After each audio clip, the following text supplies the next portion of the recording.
Hello and welcome to Searching for Service. I'm your host, Kelly Kirk. And I'm Joe Kirk. And I'm Chad Larson. Before we introduce who our guest is, Joe's going to remind us of our show's purpose. Our show's purpose is to unite people seeking service with people doing service. And today we have Ceallaigh Smart. She is the Executive Director of Haiti Outreach. Can't wait to hear about this. This is always a really fun topic. It sure is. Sure interesting. She comes with packing a lot of information, a lot of statistics, and let's go ahead and dive in. I'm your host, Kelly Kirk. I'm Joe Kirk. And I'm Chad Larson. We'll be back.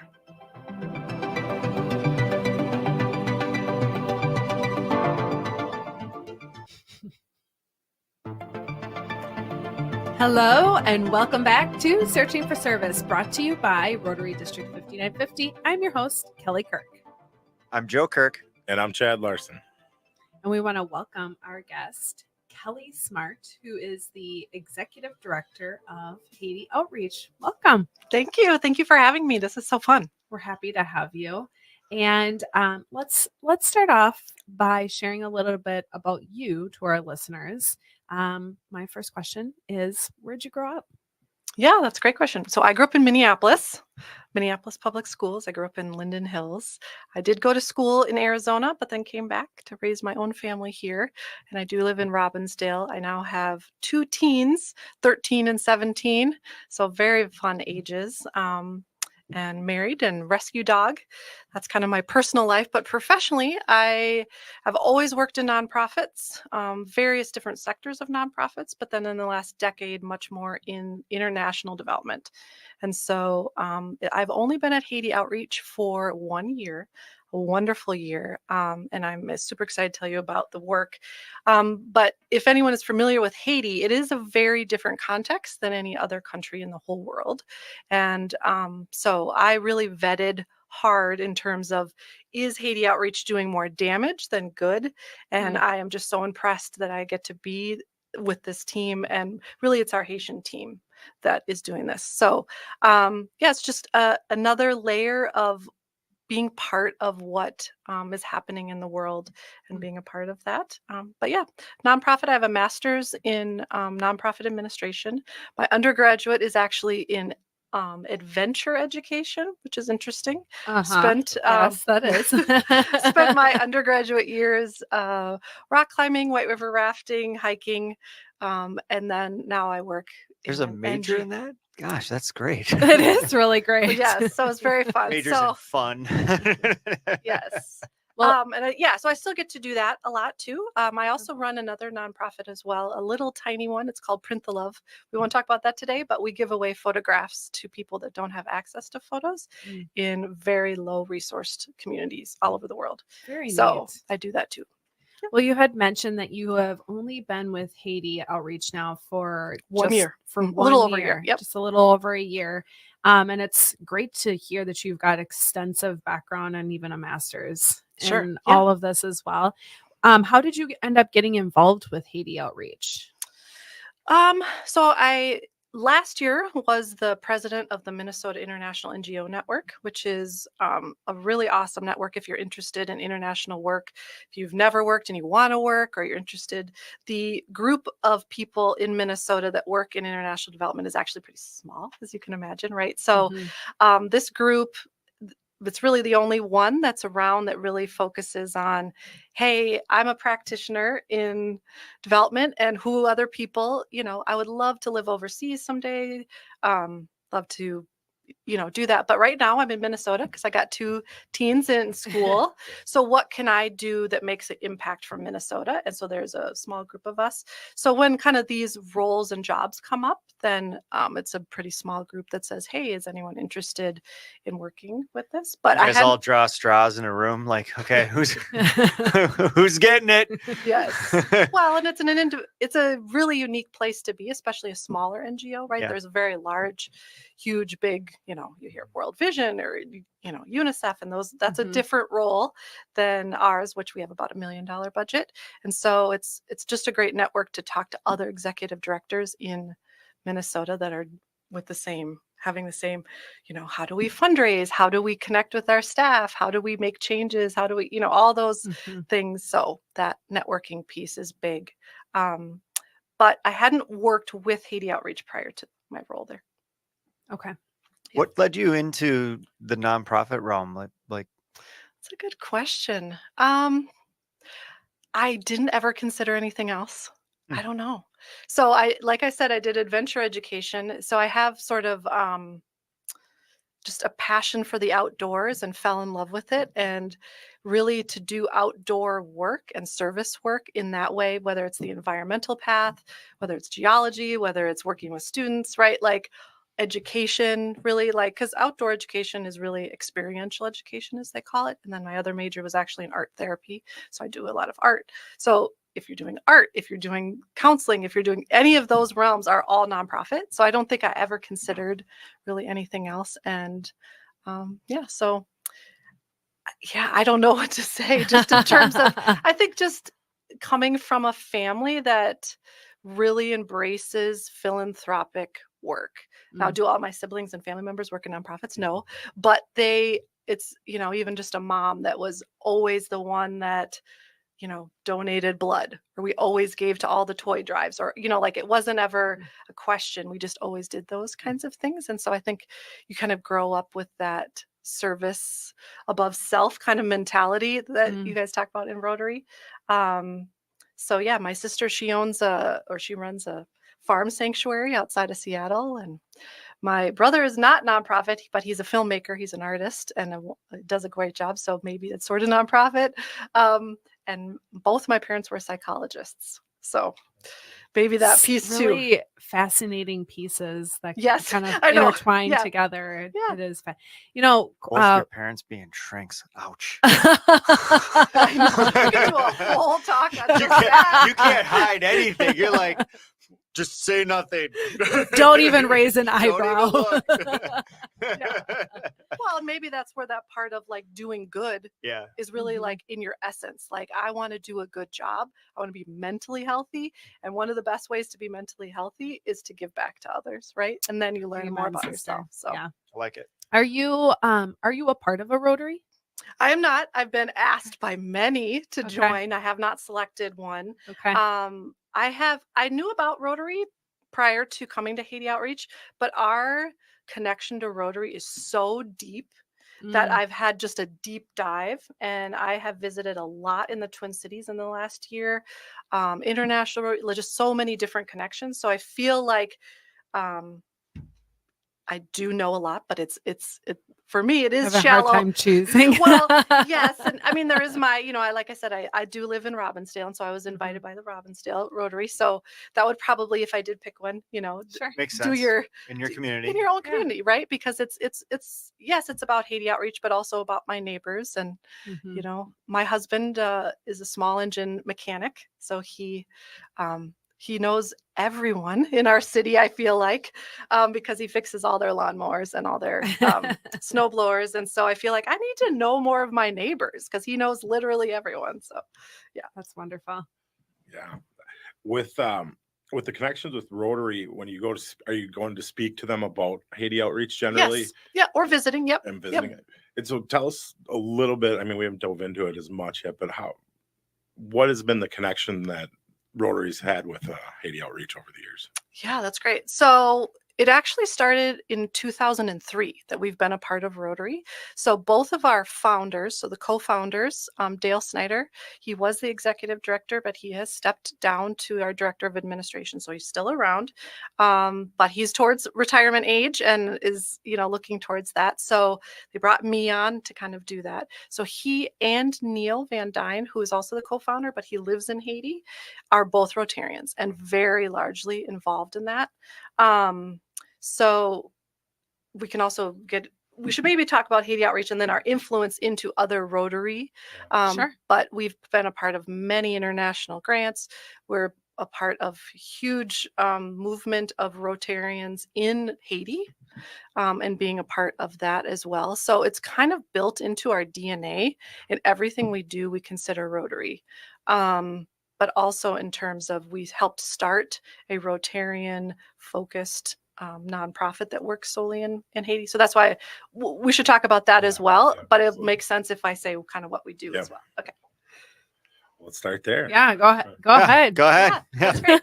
So, The floor's yours. Yes. Well, yeah. Thank you for coming. And I don't know, have any of you been to Haiti? No. No. Okay. Dominican Republic? I have not. No. Nope. Okay. No. Well- I have a girlfriend who has a husband who's originally from the DR. Gotcha. I thought that you were going to go, I have a girlfriend that like went on spring break. And I'm like, good for you. No, ironically, that is how she met her husband on spring break. On spring break. Oh, wow. Yes. Well, a lot of questions when we first start talking about Haiti, you've heard probably in the news that it's been really tricky, and obviously that doesn't come out of nowhere. There's a huge history there. And if you're ever interested in learning about a country, Haiti is fascinating. But one question we always get is like, why is Haiti one way and why is the Dominican another way, right? So it really started when Christopher Columbus came to Haiti and took over the island of Hispaniola. And really it was a fight between Spain and French. You can look up all these details yourself. And there's a mountain range. Haiti is one of the mountainous countries, is the mountainous country in the Caribbean. It's gorgeous. It's beautiful. I cannot wait for Haiti to be known for how beautiful it is and the culture and the people, versus right now, if you say you work in Haiti, they're not like, oh, I love that place. It's beautiful. They're like, oh man, sorry, like, I don't know, right? Like they don't know what to say. And so someday, and this is what we're working towards, that it will be known for being a beautiful place. But really, the French took over the Haitian side and the Spanish took over the other side. And what happened is the slaves that were brought over from Africa, these weren't born in slavery, they rebelled against the French army and they won. So Haiti is the first and only successful slave rebellion of a country in the history of the world. So they have had racial equality built into their constitution 160 years before the US. So they are a pillar of racial equity in the world. And Haitians are very proud of this. And I hope to share that with everyone, that they are really, and they used to be a very wealthy country. And now they are obviously the poorest in the Western Hemisphere. So, but one of the big reasons for that is when they did defeat France, France said, hey, guess what? We lost all these slaves. So you owe us a whole bunch of money, which they paid reparations back to France for 60 years. 80% of their national budget went back to France. So think about that in terms of infrastructure. So there's such little infrastructure there because they didn't have the funds to build roads and school and all of those kinds of things. So they're all giving it to France, which has been estimated, if it had stayed in the Haitian economy, it would be $115 billion today. So that's a huge impact on a society. Wow. So when you say, why is the Haiti how it is? Why is Dominican? That would be one of the hugest factors. Obviously, there's a lot more too. But also because they were all now free slaves, they were cut off from trade all over the world, especially the US, because they're like, well, we don't want our slaves to get any idea. We're not going to trade with them. So not only are they not able to trade, but then also they're paying back to France. So, and then from there, there's just been a lot of other tricky things that have happened. So back to Haiti Outreach, so Neil Van Dyne, who I mentioned, who's our co-founder, he went to Haiti when he was 23 and said, hey, I can help out doing some wells. There's a water crisis going on here. People need access to water. It's, you need water for literally everything. So he started working and he sort of discovered that, okay, he's building wells, but they're failing, right? So this is a common thing that's all over the world, but he's also discovering it in Haiti too. And so he's like, okay, we really need to figure out what's happening here. And then a small group from Minnesota, which is why we're here, came down and they met him and they saw that he was doing something different than the other NGOs. NGO means non-governmental organization. Okay. Some people don't know. So, and he was doing something different than anyone else. And so, so they said, okay, hey, we're going to team up with Neil. Let's see what we can do. And that's kind of where it was born. So the thing is, in Haiti, is there's so much poverty and struggles and so much outside influence that it's really created a horrible example of humanitarian aid that has stayed too long. So we really talk and really advocate for development versus relief. Haiti is known for 10,000 NGOs, kind of like we're the 10,000 lakes, 10,000 NGOs. And there's many organizations with well intentions, but are doing more damage than good, even though they're trying to. So like you and me, Kelly, we could go start a school in Haiti tomorrow, which is great. Also super scary, right? Because there's no regulations. Right now, there's no government. No one's watching anything. It's just anarchy. Sure. So there can be a lot of scary things that can happen with that. And so when we talk about relief versus development, like we could go start a school, but did we ask the community if they wanted that school? Right. Did we ask Right. them what they wanted or anything like that? And so there's been so much aid pumped in, especially with water, is I'll see all kinds of broken wells all over Haiti, and they'll say, well, I'm like, well, why don't we fix that? Well, that's not ours. That's NGOs, because there's no ownership. There's no responsibility because they didn't ask for it, or maybe they did, and then they're like, well, someone's just going to give it to us. So it's really this not to anyone's Haitian's fault. It's human. It's like if your parents gave you a new car every year for your birthday, would you care about the car that you just got? No, because you're like, I'm going to get a new one. So think of this on a nationwide scale, is everything is pumped in to Haiti as relief. Food, water, schools, everything, and there's no ownership. And so generations of this, that there isn't a mindset of development. And so even us preaching the idea of development and sustainability is very much counterintuitive to how Haitians see their world too. Fascinating. So we sort of said, hey, it's not the wells that are breaking because, wells break, they get contaminated, they get broken, right? That's life. And so we tried to figure out at first, is it the pipes? Is it the technicians? Is it any of those things? And it wasn't anything like that. It was the management, the ownership from the community. And this also included, and we are the only ones doing this in all of Haiti, is a pay for service. So just like you and I pay our water bill, in a well, they pay about 60 cents per household to the well, to a transparent bank account that's owned by the community, has nothing to do with Haiti Outreach. We're just the coaches in this, and that set them up. So after 20 years now, we have a 92% success rate of the wells still working after 20 years, which is unheard of in the NGO world. So I said a lot, but it just shows you, you have to have skin in the game. You have to be able to take responsibility, and then it's empowering too at the other side, because a lot of what you're talking about with the aid is just how disempowering that is for the community, right? Because there is no incentive to wait a second for us to figure this out, because again, there's another ship with a bunch of stuff and we'll just rifle through that. I mean, it's like you said, it's human nature. Yes. I mean, we would all do it.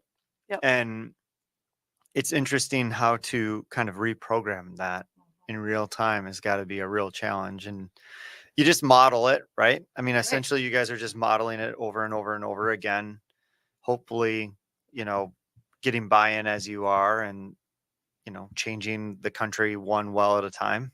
So that brings me to, so we have done over 600 communities and worked with them, which has been amazing. But our board sat around a couple of years ago and said, even if we did 1,000 or 2,000, it's not going to be a developed country, which has really been our vision since day one, talking about that, knowing Haiti as for, how amazing they are, not for what they're lacking and we have to send them.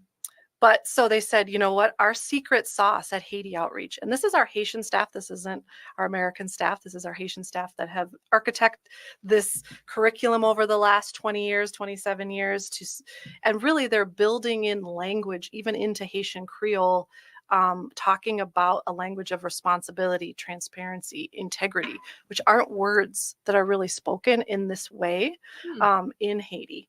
And so even developing that, and we've heard from so many people that say, no one teaches us like Haiti Outreach. Like, it's a different way where we really try to focus on the coach aspect. We're not teachers, we're not trainers. It's not like come to a weekend seminar. This is, over and over coaching, but they have to do the work.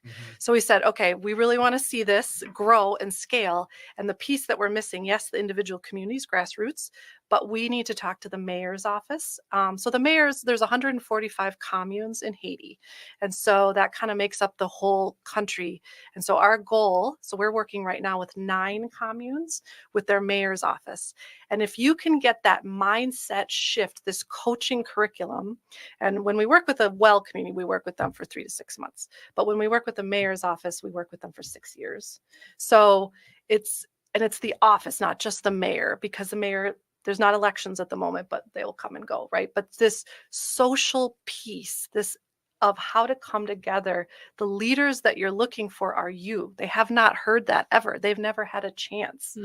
So it's, much more deep than that. But so now we have taken our work to the municipal leaders and seeing change there. So not now just wells, but also water systems for whole towns.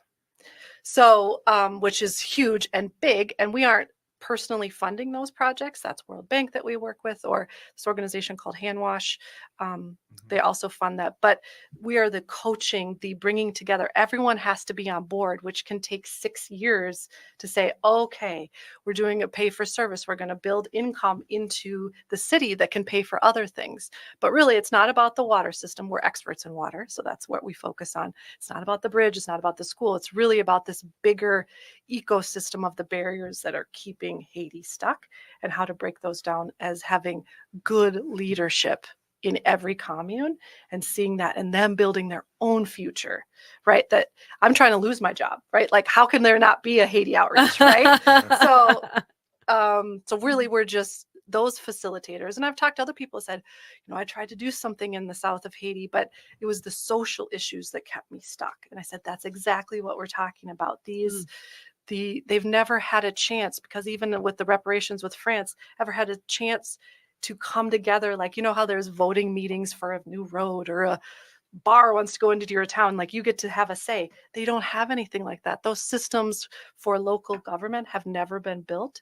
It's a very centralized government. Everything goes to Port-au-Prince, where the gangs are, which we can talk about as well. But that's, so to empower even the local communities, mayors get elected and they're like, I don't even know what I'm supposed to do. Right. And we're like, any systems in yeah, place. there's no systems. And we say, hey, here's a way to be leader. And they're like, okay, I get it.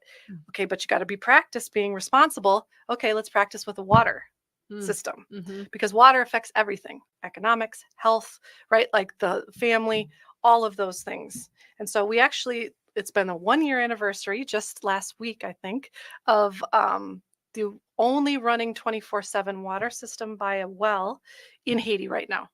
And so we started that, and it's become World Bank and UNICEF and USAID are looking to us to be standard.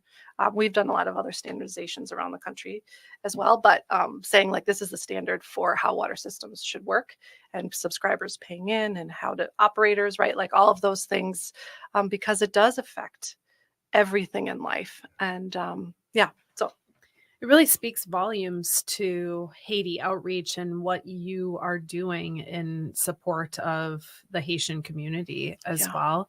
I am curious, what is your guys's system or process of follow-up with them? Because we've had other nonprofits on, or maybe NGOs, possibly, who have they have kind of 91 episodes.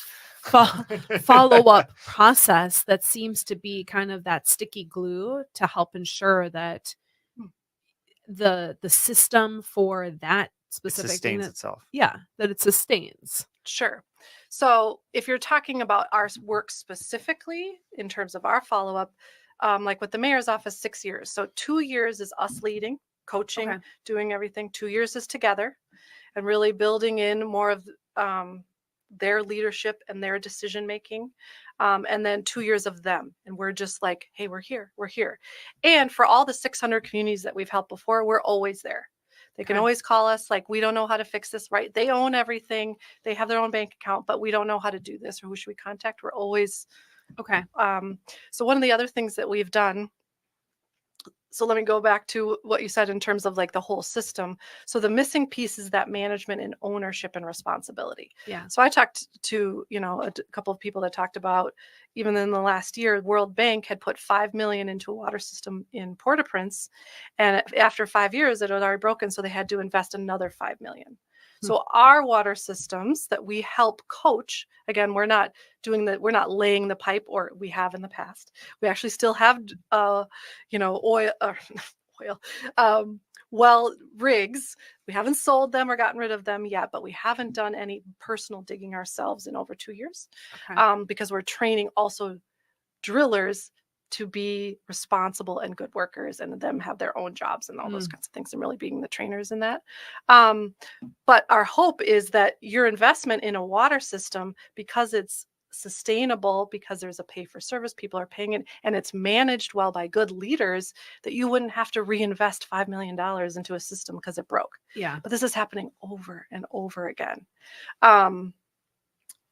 So in terms of the follow-up of people and communities, I feel like people know that Haiti Outreach is there, but really, just like the goal is to help them launch themselves and say, hey, this is about you and you guys, and we're here to help. And the whole idea of a coach, like say you're running a marathon, if I was your coach, Kelly, I could tell you what to eat, I could tell you what to like how many miles to do and stuff, but unless you actually do it, you're not going to cross the finish line. Fair enough. So it's the same idea. Like we can tell and give them so many tools, but unless they actually do it themselves, they're never going to learn, which is what happens with aid.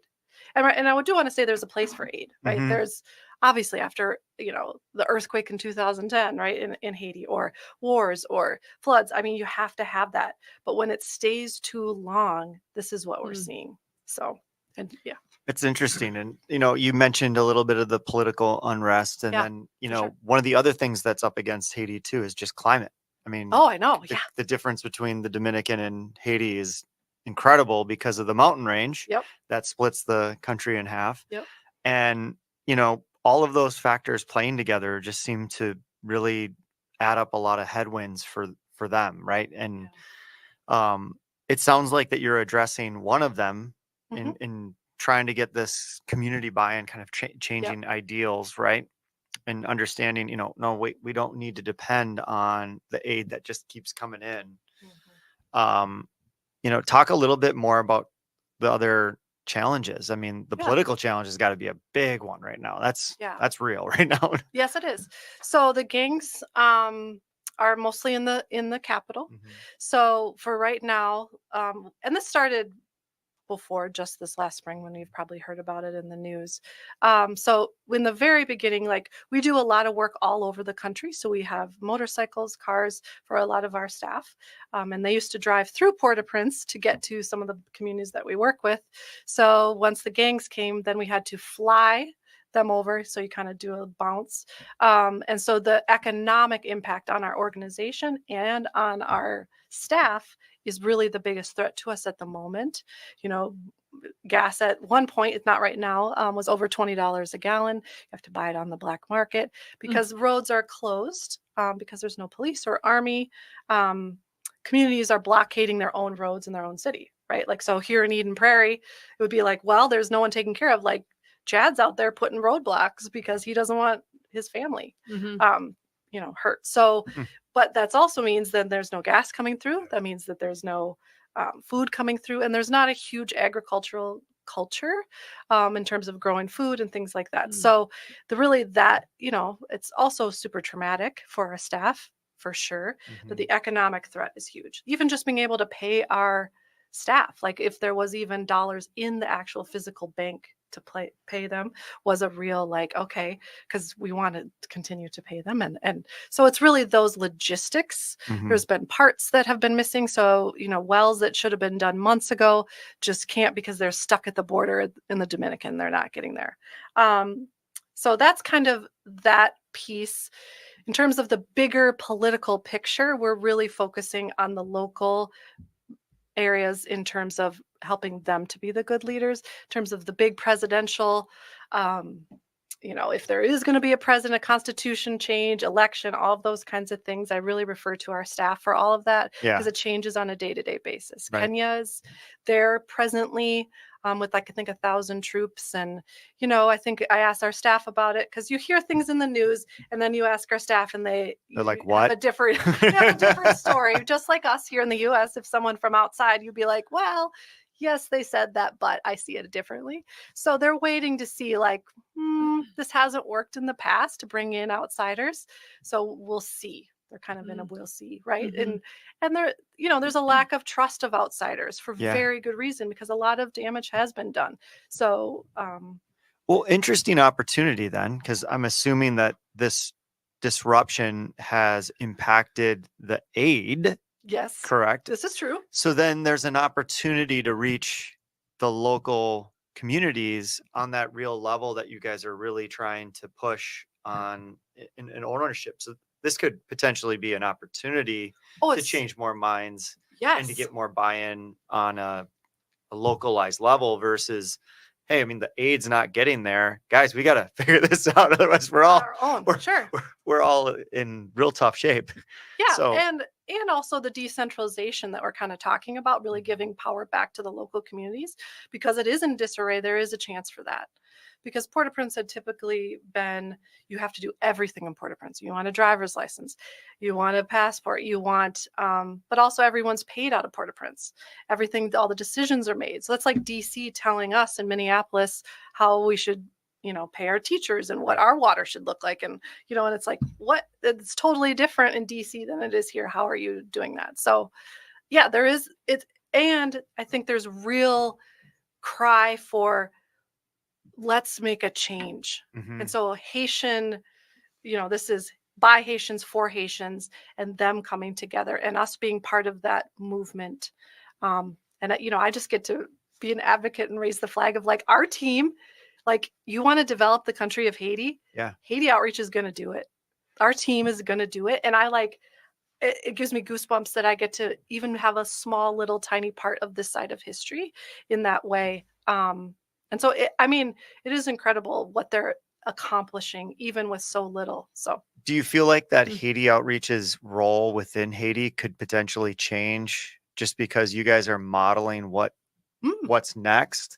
Where you could say, hey, we've been doing this for years on the water side. Look at how we can begin to do this with power, with resources, with community.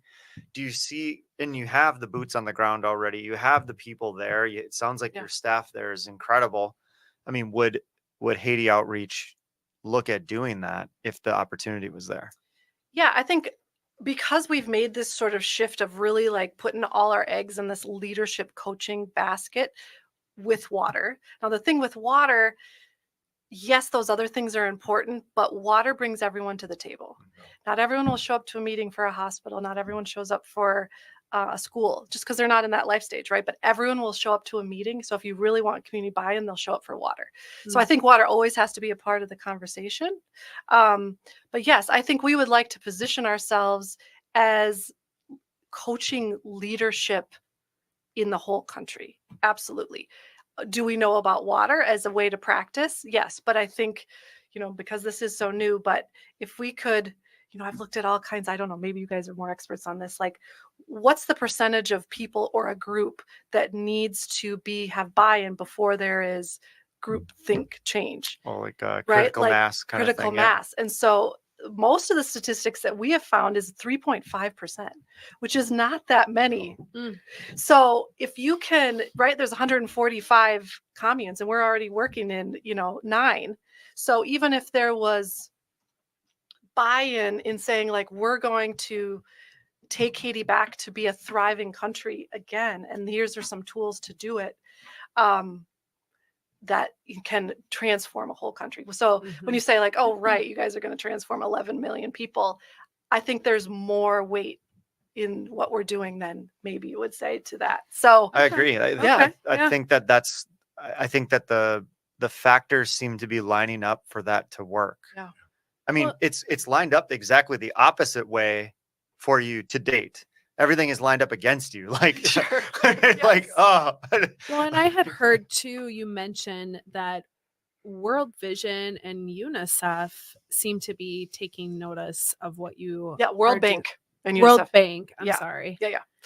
We have worked with, there's a lot of, and there's a lot of people that have left Haiti because it is so hard. We're the only, water people that are really left there. Water.org, we did work with them. Matt Damon came to one of our, and Gary White came to one of our wells and stuff. Wow. So, one of those celebrity moments, but they left, Charity Water left. We've tried to talk to them to come back. They say, no, it's too hard. So it is really, They don't have the grit. that's right. And I think it's our team, if I can really, it's so much failure and pivoting. Okay, that didn't work. We're going to do this. That didn't work. Like our team, I've never met such a resilient, like, okay, you know what? That's okay. We're going to do something else. We're going to move. We're going to do this. We're going to learn. I do want to note, like, in terms of, so back to Rotary. I don't know how many minutes we have. But we're good. Okay. we're good. Yeah. So back to Rotary. So Neil, he just went to Dubai with COP 28 with the International Rotary Club that happened to talk about climate change and things like that with Rotary. So that was really exciting, and so, maybe he could come here. He's in Haiti right now, but he does come to Minnesota sometimes if you ever want to Get him on StreamYard. Yeah, there we go. Yeah, he is a fascinating person for sure. But in 2018, he met with Rotary International. And as I think you all know, that Rotary really wants to solve, or is almost about to solve, the polio epidemic, right? And they want to just eliminate it from. And so as a group, they have said that one of our maybe next initiatives would be water and sanitation. It's called WASH. And so they said, okay, Haiti Outreach is known for this world and doing it in such a unique environment. They said, okay, if we take the model that Haiti Outreach takes and we try to do this in Haiti as a Rotarian built nonprofit, it's called Hand Wash, that if we can do it in Haiti, we can do it anywhere. So it's really this pilot project that's built on our model. Neil is on the board there, and so we do work very closely with them. Now they really do like the infrastructure piece in terms of raising cash for the actual water system, and then we work with the leaders on that whole piece, because you can't just like we said, you can't just throw in a system without everyone on board, and like, what are the systems to keep it sustainable? And so that's kind of our role. And then they do that. And so we're very tied to them, but they are all Rotarian. Obviously we work with everyone, not just Rotarians. So, we love Rotary, but that is, run by Rotarians. It's really cool. If you don't know Hand Wash, it's a really cool. We've had them on the show. Oh, great. Who was that? Yeah. Oh man, we've done a lot of episodes, so well, good. Some of the names do escape us. Who's the head of the WASH program? Rotary International. Yeah. Picture. Yep. Me too. Yeah, and so Neil, he was the past international chair of WASH Rag, it's called, and so Neil's on that team and has done a lot of those things. So we, a lot of the projects that we do work on in the cities work very closely with the Rotary clubs of that city and with Hand Wash and our work too. So, we're just thankful for Rotary, and just every Rotarian I've ever met is just so open to hearing about international issues in a way that other groups aren't, right? And so it's been, I feel like it's just been super interesting and fascinating. They always ask such good questions, and are just really like engaged when I do a talk. They're not falling asleep and stuff, so they're always like, and have lots of questions. I always have to save more time for questions. So yeah, I think that Hand Wash is big.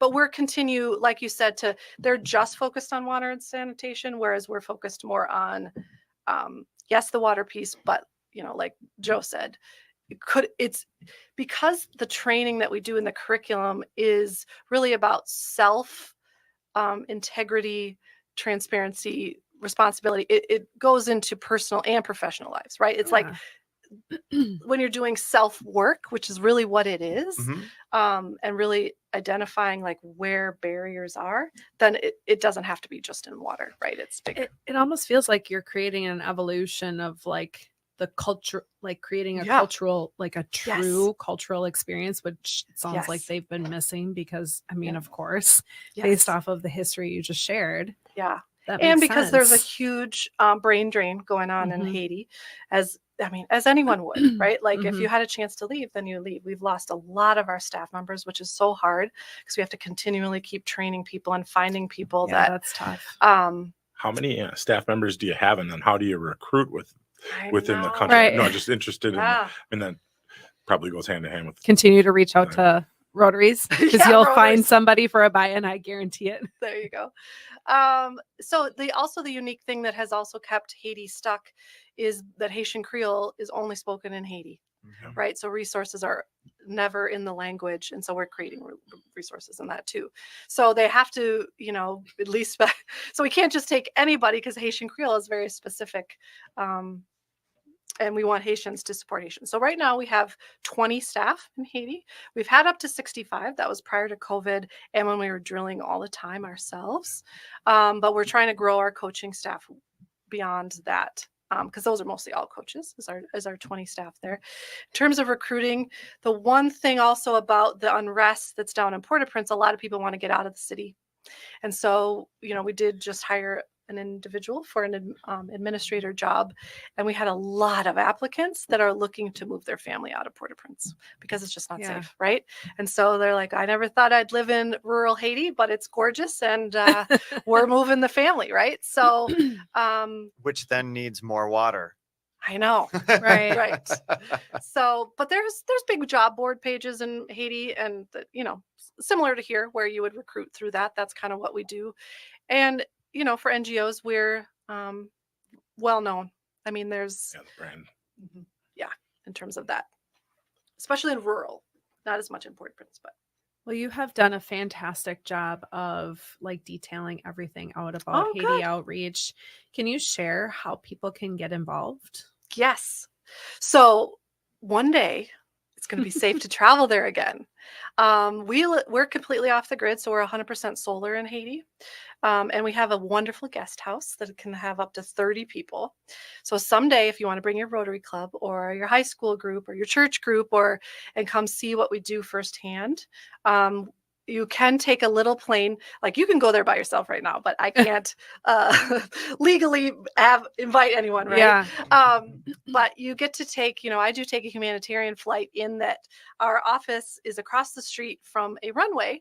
And I say runway, I say, grassy area. A little clearing. Which is very nice. Otherwise, you can fly into Port-au-Prince or Cap Haitian in the north. So I would love it if people would travel, but again, that's down. Sure. Otherwise, going to HaitiOutreach.org.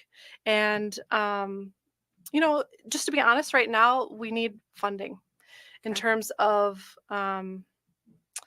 because the costs have gone up so much just to keep doing what we're doing, let alone grow and scale.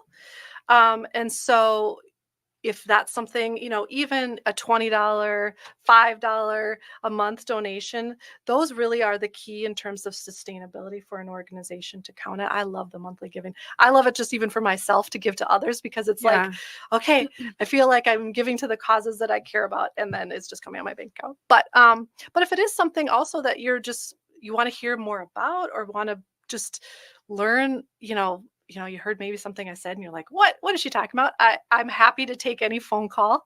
Our office is in Golden Valley. So we can always meet at a coffee shop, or you can call us, or we can do a Zoom call and learn more about that. But yeah, we need funding to continue to hire the coaches. And I do feel like this is something where it is really, truly an investment in the future of Haiti. You're not, there's nothing wrong with just the well, but if you're investing in people, that's what's going to have that, exponential growth of scale like we're talking about. And so when we're investing in people and the mindset and seeing people and giving them a chance to lead, then you're going to see true change. Sure. So if you're looking for a place that is really making a difference in Haiti, then I feel like we should be on the ticket. That's, my personal bias, as I've said.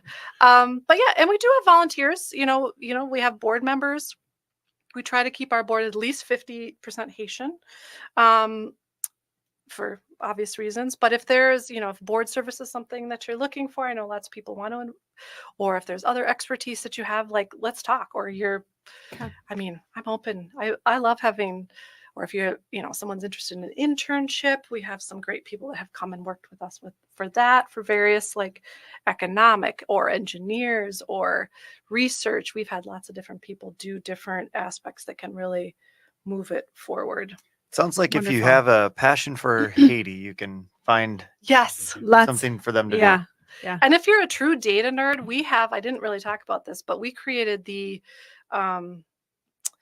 first and only kind of database. It's called MWater. I don't know if you've heard of it. We don't own the database, but we brought it to Haiti and paid to have Haitian Creole added.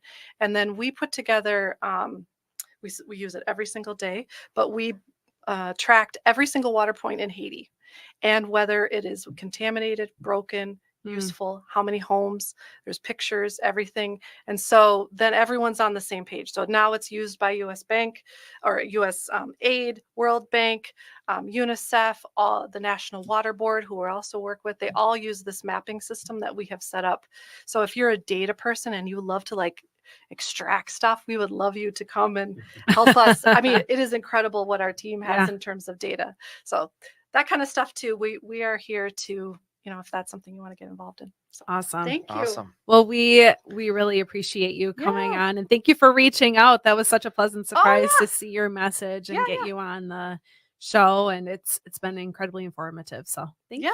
Thank you for having me. I really appreciate it. Thank you.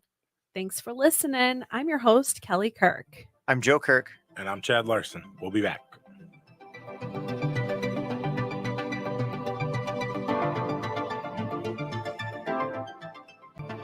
Hello and welcome back to Searching for Service. I'm your host, Kelly Kirk. I'm Joe Kirk. And I'm Chad Larson. That Kelly, she's pretty cool. Yeah, it was interesting to learn how they are using the model, but to empower. We've heard that from some other organizations and how it makes it sustainable and why they're having some more success versus some of the other organizations that are in Haiti. Yeah, and how you have all of these larger networks that are going to Haiti Outreach because of their systems, processes, and procedures. It's just incredible. So it was also interesting to learn. I knew a little bit about the political and rest there. I don't know how I'm reading the aid state and it's wild. Yeah, that was a recommendation from Kelly to all of us, actually. So we hope that you guys enjoyed this episode with Ceallaigh Smart. I'm your host, Kelly Kirk. I'm Joe Kirk. And I'm Chad Larson. It's time to stop searching and start serving. See you next week.